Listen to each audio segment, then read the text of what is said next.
لومړیو شپو مې عادت شوی و چې د شپې ډوډۍ به مې له خاوند پرته نه تېرېده. دی ډاکټر و. یو شپه بعد به کور ته راته.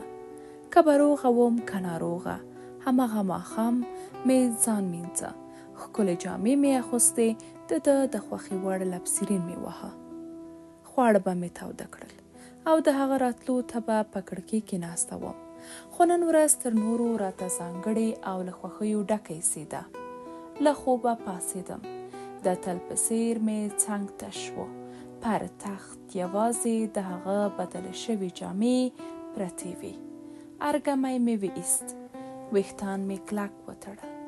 د تخت سر مې منظم کړ. ساعت د سهار 9:30 ته نږدې و. د کور له مخې سره اوږد سپین موټر ودرېد. بچیانو مې له د وخته د ښوونځي یونیفورم اغوستی او تګ ته چمتو و. سمدستي مې 4 کلن زوی راویښ او وړکتون ته ولیږ. لور مې لا په خواږه خوب ویده وه. زړه مې نه کېده چې راویښه یې کړم. څو شېبې خو شپې ته مې زښته مېلمانه لرل. د واده 5مه کلیزه مې وه. باید ډېر چمتووالی مې نیولی وای. مخکې تر دې چې نور کارونه پیل کړم موبایل مې راواخیست. نندرایندو ته مې زنګونه وکړل. د دواړو لیورونو کورنۍ مې شپې ته راوبلل. زړه کې مې تېر شول چې کاش مې خپله پلارګنۍ هم رابللې وای، ځکه ما هېڅکله پلارګنۍ داسې محفلونو ته نه رابلله. مور ته مې زنګ وکړ او د شپې محفل ته مې راوبلل.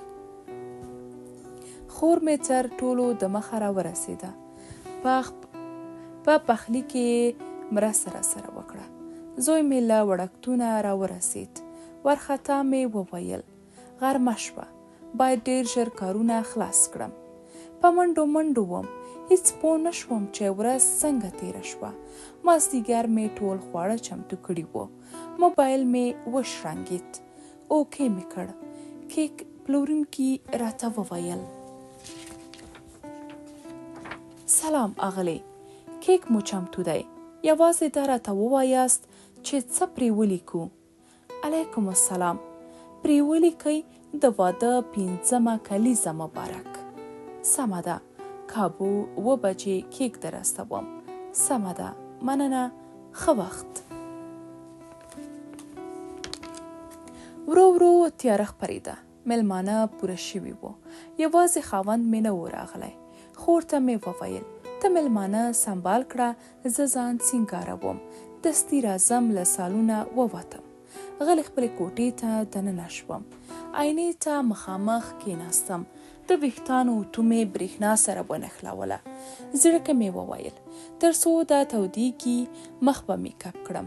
د میکاپ سر مې خلاص کړ. لا مې پر مخ نه ووهلی چې شړنګ شو. پر تخت مې ماتې ښیښې پرېوتې. یوه شېبه مې زړه داسې الوته چې نږدې له ډېره شدته درېدلی و. د واده د پروسږنۍ کلیزې پر ورځ مو هم چاودنه شوې وه. هغه ورځ یې زه د زنبق 4 لارې ته نږدې یو رستورانت ته بیولې وم. وهم مې پر ټول وجود کې خپور و. لاس مې پر سینه کېښود. ګوګل مې تخته تخته وموښه. پورته شوم. د تخت د څنګ کړکۍ ته مې وکتل. پرانیستې پاتې وه. د کوټو په سرونو مې ځان تر کړکۍ ورسوه. د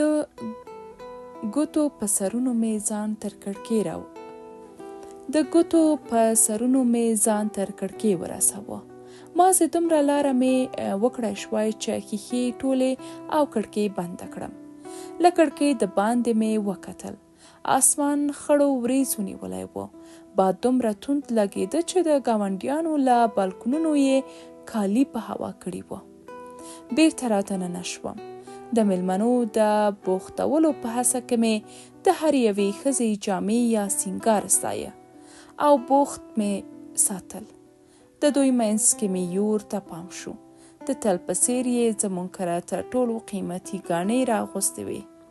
دا ځل یې نوي کالي اغوستي وو چې سور رنګ یې د ټولو تر منځ ځانګړې کړې وه. څو وارې مې زړه وکړ چې مبارکي ورکړم، خو رایاد شول چې دی زما پر جامو زموږ په واده کې ملنډې وهلې وي. ځان مې ناګاره واچوه. پر لاس مې تړل شوي طلایي رنګې ګړۍ ته وکتل. د خاوند راتلو له وخته مې نیم ساعت ناوخته شوی وه. اوه، نن خو د ده کاري شفت دی. زما څنګه پام نه و. ما خو یو عالم مېلمانه راغوښتي او د واده کلیزه به له هغه پرته څنګه لمانځم. چرت مې خراب شو. د کوټې ور مې ځان پسې ټینګ کړی و. د برېښنایي نښې مې پر څېره ښکارېدې. د برېښانې نښې مې پر څېره ښکارېدې. موبایل مې راواخیست. پیغام پاڼه مې وکتله. ګوندې د تبریکې پیغام یې راکړی وي، خو هیڅ څه هم نه و. خپه شوم. نه مې شو کولی کوټه کې تم شم او نه شو مې کولی لاړه شم. د خاوند د نه راتګ خبر مېلمنو ته ورکړم. زړه نازړه له کوټې ووتم. هر څه چمتو شوي وو. پیغلې خور مې مخې ته رامنډه کړه. راته یې وویل: فرښتې، زه 8 بجې نږدې دي. مېلمانه ټول کور و ژوند لري. زنګ ورته وکړه چې ژر راشي. په نارامه زړه مې ورته وویل: د ده شفت چې وي موبایل بندوي. که زنګ هم وکړم موبایل یې ګل وي. خور مې سر راته وخوځاوه. ځان یې لږ سم کړ. سالون ته ننوته. ځان ته مې کاذبه ډاډ ورکړ. ور روانه شوم چې مېلمنو ته مې د خاوند د نه راتګ ووایم او کیک په تنهایي پرې کړم. یو پښه مې سالون ته دننه کړې او بله مې لا د خوب کوټې په لخه کې ایښې وه چې د اپارتمان زنګ ووهل شو. ور چټکه شوم. بې کچې خوشحاله وم. پوهېدم چې جاوید دی. مخکې تر دې چې ور ورسېږم زوی مې ور پرانیستی و. جاوید و. پیکی مې جوړ کړ. پر ځان وویاړېدم. زړه کې مې وویل چې جاوید به مې د تل په څېر نننۍ ځانګړې ښکلا ستایي. غرور مې هلته زیات شو چې رایاد شول د واده د 5مې کلیزې ټول چمتووالی ما نیولی او هغه به متعجب کړم. زړه کې له ځان سره لګیا وم. خواږه تصورات مې په سترګو کې ښکته پورته کېدل. په یوه شیبه تصور کې مې لاس د جاوید پر لاس ایښی او کیک مې پرې کړی و. موسکه شوم. ځان راته ډېر رومانتیک او خیالتي ښکاره شو. دروازې ته مې ځان ور ورساوه. له ډېرې خوښۍ مې خوله نه ټولېده. هغه زه متعجبه کړې وم.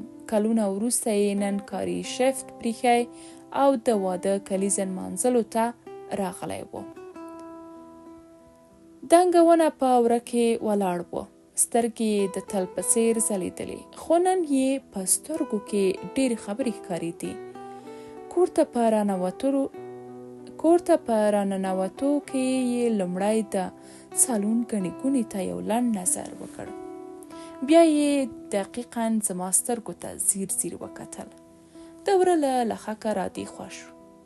یو لاس یې داسې برېښېده لکه څوک چې له لاسه نیولی وي او کور ته یې رانباسي. هو، ګمان مې سم و. لاس یې د بل چا لاس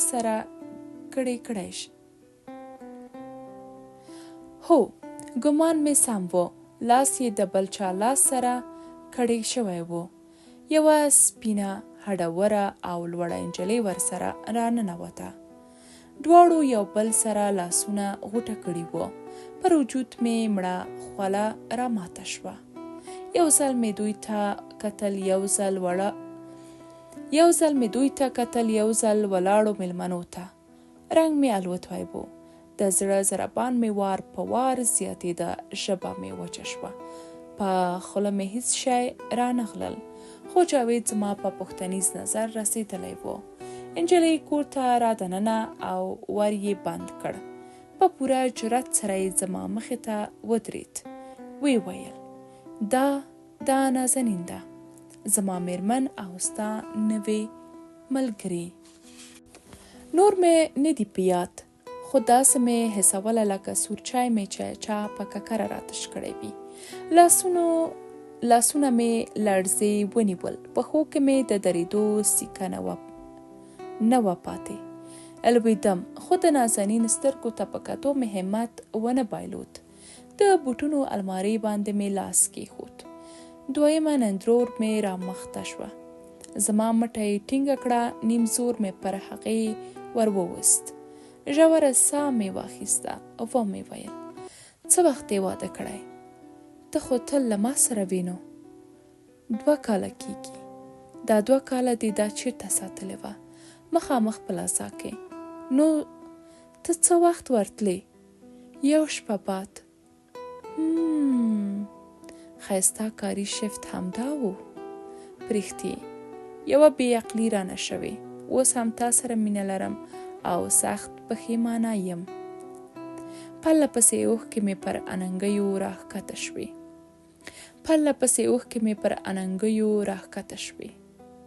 پر غاړه تړل شوی امیل مې چې د واده 4مه کلیزه کې راته ډالۍ کړی و، ومې شکاوه. ترک ترک شو. پرله پسې مې د سپین لړ مرۍ له اوښکو سره سمې د دهلیز پر کاشیانو ور وغړېدلې. مور ته مې وکتل. زما له اوښکو سره سمې د هغې پر مخ راڼه څاڅکي راوبهېدل. 2 لاسونه یې پر غمبورو ایښي وو. سر یې لوس و. خور مې پر سر ټیکری ورسم کړ. سترګې مې ښکته واچولې. په ژړغوني غږ مې وویل: څه کمی مې درته پریښي وو؟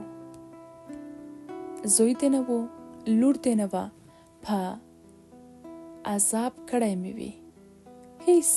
ومې ویل چې تېروتی یم. ومې بخښه. وایي پلار دې پیاده و، مړ کړ که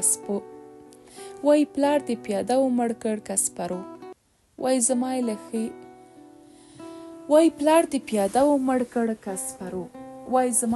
یې وایست. اوس یې څه کوم؟ مړه د سالون پر لوري وخوځېدم. لور او زوی مې حک پک وو. د پوګونکي پیښې ننداره یې کوله. یونې مې غبرګې دیوال ته تکیه وې.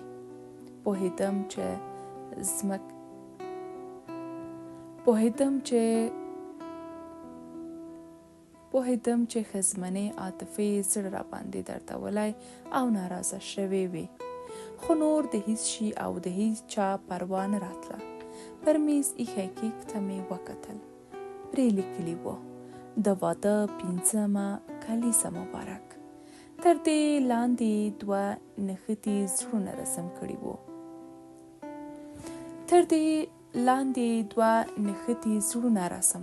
لاس مې ور ووړ. ټېله مې کړ. کیک لاندې ولوېد. 2 ټوټې شو. نیم زړه یوې خواته پریوت، نیم بلې خواته.